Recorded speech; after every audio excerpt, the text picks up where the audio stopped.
Avangarda limuzīna ir franču ražotāja jājam-zirdziņš, un vis tālāk šajā lietā ir ticis Peugeot. Tas ir jaunais Peugeot 408.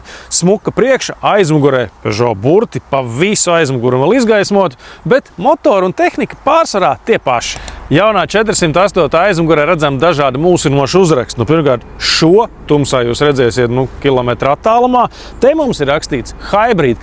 Patiesībā tas ir tas vieglais, ja mīkstais hibrīds. Mums ir tāpat tas mazais turbomotors, un maza elektriska piešpricīta. Salonā uzlabojumi ir mazāk, jo arī pirmais 408 tomēr bija tāds progresīvs aparāts, vismaz dizaina ziņā noteikti. Tas, kas man joprojām ļoti patīk, ir šīs te pārliekamās flīzītes vidus konsolē un trīsdimensiju mērskālu panelis, tā ka daži cipari izskatās, ka karājas burtiski gaisā.